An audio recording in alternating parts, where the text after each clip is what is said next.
আসসালামু আলাইকুম। শাকিল ব্লগ চ্যানেলে আপনাদের স্বাগতম। আজ অবস্থান করছি শ্রীরামগঞ্জ জেলা উল্লাপাড়া থানা সিংহগাতি ও সেনগাতি কবরস্থান ঈদগাহ মাঠে আপনাদের আজকে একটু দেখাবো যে আমাদের এই ঈদগাহ মাঠের পাশে একটা পুকুর আছে। এই পুকুরে মাছ ছাড়া আছে। এই পুকুরের পাশে যে এই যে বাঁধ আছে, এই বাঁধটা কিন্তু বর্ষাকালে এসে ভেঙে যায়। ওটা কীভাবে নির্মাণ করে, কীভাবে রোধ করা যায় সেটা আপনাদের দেখাবো।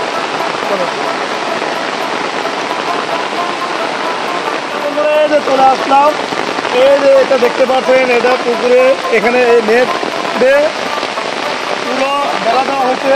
এটা কী কারণে দিচ্ছে, বর্ষাকালে অনেক পানি আছে এবং এখানে মাছ ছুটে যেতে পারে, মাছ যেন চলে না যায়, এই কারণে এই নেট দিয়ে পুরোটা ঘেরাও দেওয়া হয়েছে। দেখেন, তারপরে আপনাদের আরও দেখাবো।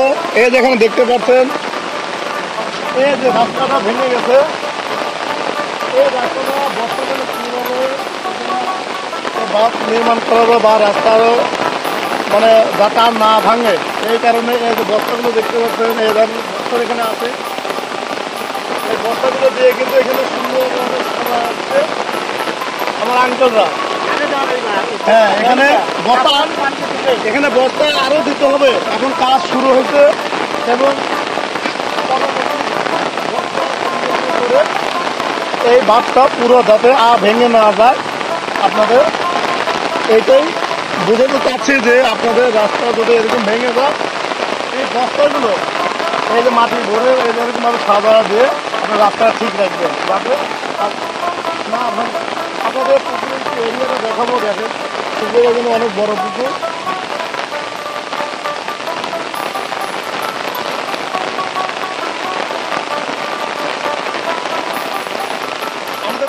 এই পুকুরটা হচ্ছে কবরস্থানের পুকুরে। দেখেন, এই পুকুরে ওই পাশে ঘুরে যায়, দেখেন এই যে ওয়াল দেখতে পাচ্ছেন, ওটা আমাদের সিংহগাতি ও সেনগাতি কবরস্থান। কবরস্থানের পাশেই আছে, এটা হচ্ছে আমাদের ঈদগাহ মাঠ। ওখানে আমরা ঈদের জামাত আদায় করি। আরও যে মিনারটা দেখতে পাচ্ছেন, অনেক সুন্দর কিন্তু মিনার তৈরি করা হয়েছে। আপনারা এই পাশেই যে আমি যেটা দেখালাম, যে আজকে ভিডিওটা দেখানোর কারণ যে আসলে বর্ষাকালে কিভাবে কোনো যদি রাস্তা ভেঙে যায়, এটা কীভাবে বস্তা দিয়ে কাজ করে ওই বাঁধটা আবার ঠিক করা হয়, এই কারণে আজকে আপনাদের এখানে নিয়ে আসছে এই ভিডিও দেখানোর জন্য। আঙ্কেলের কাছে চলে আসলাম। আঙ্কেল, আপনারা কি এখানে কাজ করছেন নাকি? আপনার বৃষ্টির ভিতরে কাজ করছেন, বস্তাগুলো কি ভেঙে যাচ্ছে না? 100 দাঁড়িয়ে যাইতেছে। ওরে আল্লাহ, ঈদ বেড়া হুমতে গেল, ওই যে কাইতে হয়ে গেল। তাই নাকি? আসলে তো এখানে দেখতে পাচ্ছি খুব করুণ অবস্থা। তো বস্তা দেওয়া আছে, কিন্তু বস্তা আরো দিতে হবে। যদি বস্তা আমরা আরো দেই পরিপূর্ণ করে, হয়তো বা বাদটা থেকে থাকতে পারে।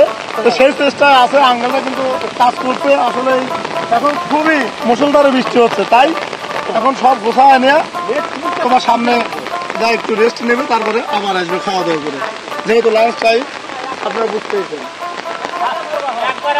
এখন আঙ্কেলরা বললো যে এখন ওই যে ওই পাশে রাস্তা ভেঙে যাচ্ছে, ওখানে আবার কাজ করবে। ওই যে বাঁশ খুঁটি সব কিছু ওখানে নিয়ে যাচ্ছে, এই বাঁশ খুঁটি দিয়ে ওখানে আবার ওই বস্তা ভরে আবার এই বস্তা দিয়ে আবার সুন্দর করে পাইলিং করে আবার ওখানে রাস্তা ঠেকাতে হবে। যে ডল নামতেছে, একবারে সব ইয়ে গেছে, পুকুর পাওয়া গেছে। আর ওই যে ওই নেট ঘুষতে সব বেরিয়ে গেল। আসলে ডলের ঢল বস্তাগুলো কিন্তু আসলে সঠিকভাবে দিয়েছিল, কিন্তু এই ঢলের কারণে, অনেক বৃষ্টির কারণে ওই বস্তাগুলো আবার দেবে গেছে। আসলে ওটা থাকছে না, বস্তা আরো দিতে হবে। যাই হোক, আরো লাগবে। পরবর্তী আঙ্কেলরা আরো কাজ করবে, ওখানে বস্তা দিলে পরে বাদটা তখন সম্পূর্ণ কাজ শেষ হয়ে যাবে।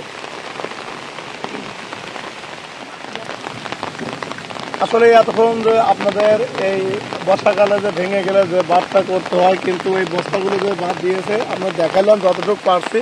বৃষ্টিতে ভিজে কিন্তু আমি ভিডিও করছি আজকে আপনাদের দেখানোর জন্য। তো যাই হোক, ওই বাঁধটা কিন্তু আবার আরও বস্তা দিয়ে ভরতে হবে। তো আজকে এই বৃষ্টির মাঝে আর এখানে থাকবো না, চলে যাবো। যাক, আজকে ভিডিও এই পর্যন্তই। আপনারা ভালো থাকবেন, সুস্থ থাকুন। আমার ভিডিওটি যদি ভালো লেগে থাকে তাহলে লাইক করবেন, শেয়ার করবেন, সাবস্ক্রাইব করবেন। আল্লাহ হাফেজ।